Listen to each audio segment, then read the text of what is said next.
Today, we're going to talk about how to escape the grind. What I've found most often is that many people try to get off one treadmill just to get on another treadmill. You obviously don't want to do that. And so today, we're going to talk about it. When I was working in corporate America, I had started a business that allowed me to walk away from corporate America at 32. So I've been job free for more than a decade now, really helping a lot of other people to do the exact same thing. So what I want to do is just kind of share some things, some ideas that can help you on your journey to escaping the grind and getting to a place of freedom.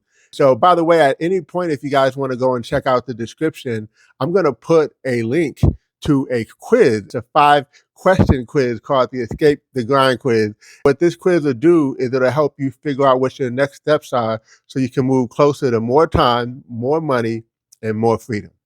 You can go right in the description notes to grab that.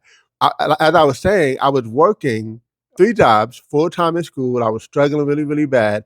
I wanted to get off this treadmill. What I find most often is that people will say, I want to start a business.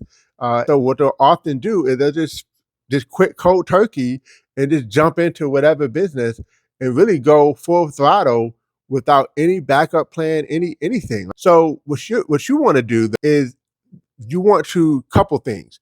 You want to start something that's very scalable. What you do matters. So when I say that, you want to have something that has systems in place that you can either it has systems or you can build systems so that you're not just getting, like I said, off one treadmill, getting on another one, where you have a job that actually owns you or a business that actually owns you. You don't want to go from having a job to owning a job. That's what a lot of entrepreneurs do because they just don't know the difference. You want something scalable. You want something that you can actually work less hours and make more money.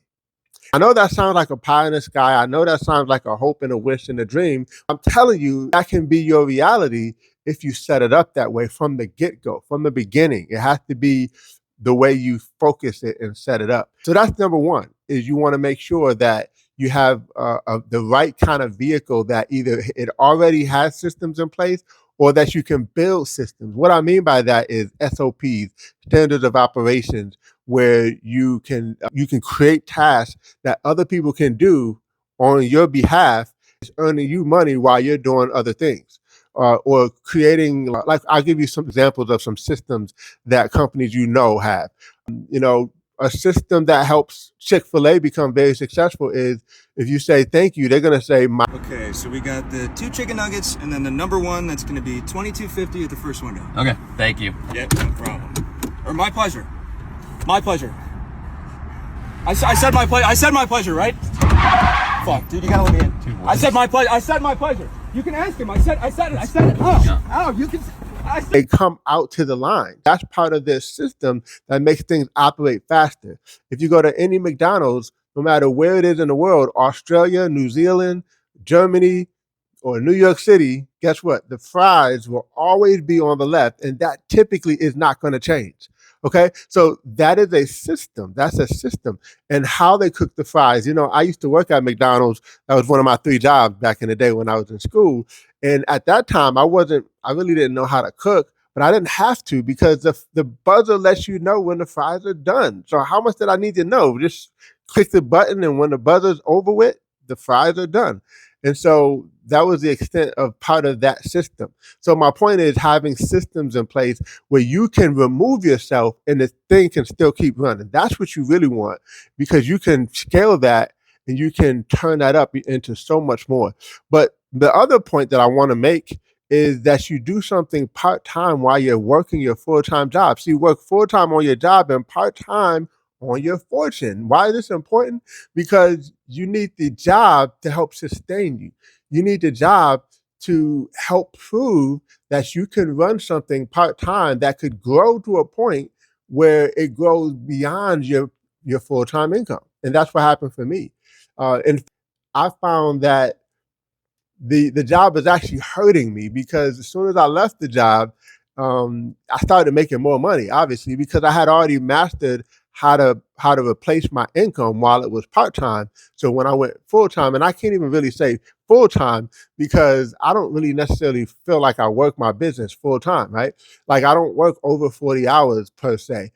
I work a few hours here, a few hours there, and it doesn't really feel like working most of the time because I'm either coaching someone or developing someone else so that they can get better, or I'm maybe going to go get a few clients myself. Really, nowadays, I'm doing content creation and things like that. But my point is, it's not like a lot of work, if you will, when it comes to in my profession, in my business, in the endeavor that I'm involved with. So design something, figure something out. And if you need help with this, like I said, you can go to the description and we can have a conversation and see where we can find for you that fits who you are and what you want to do.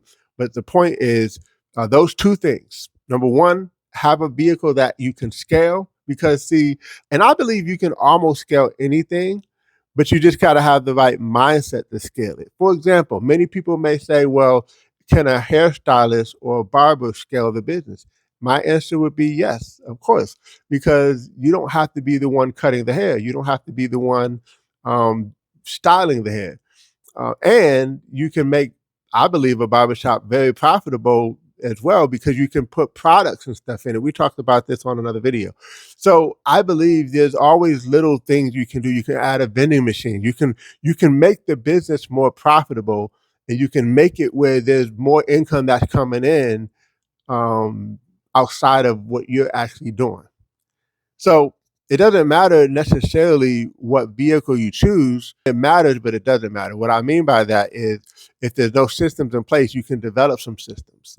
You just got to have the right thought process. And the second thing is, you want to make sure that you build something on the side, because how awesome would it be?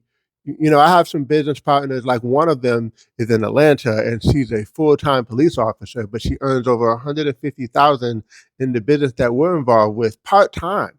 Now, she's making more than she is as an officer.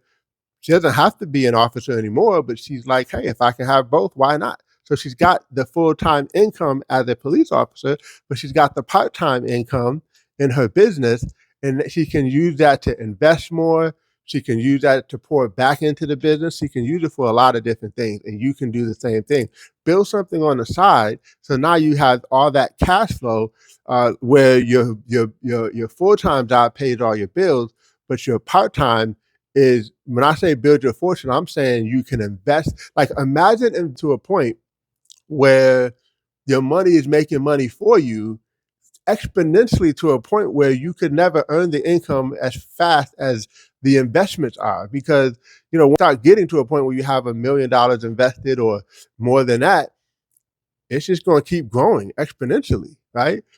So just keep that in mind. I'll never forget when I used to work at a bank years ago, and I seen a guy, he called in, I was customer service, and he had $1 million in his account, and he was making more just in interest. I think he was making like maybe $4,000 a month.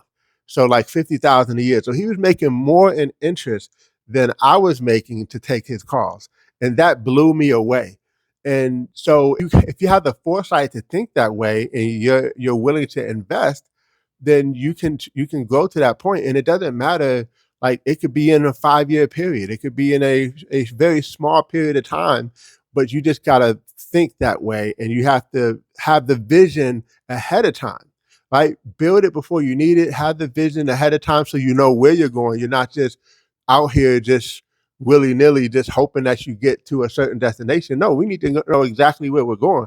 We need clarity, and that's part of a formula that I put together, a code freedom formula. We'll go over that on another day, but I have a code freedom formula that helps you to become financially free, and we have a coaching program that helps you to do that as well. But that's not what I'm here to talk about. I'm here to talk about those two things that's going to help you to escape the grind.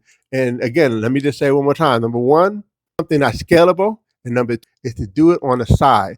And I hope you guys enjoyed this video. Don't forget to like, comment, and subscribe for more, and turn on your notification bell so you don't miss any other videos that we share on this channel.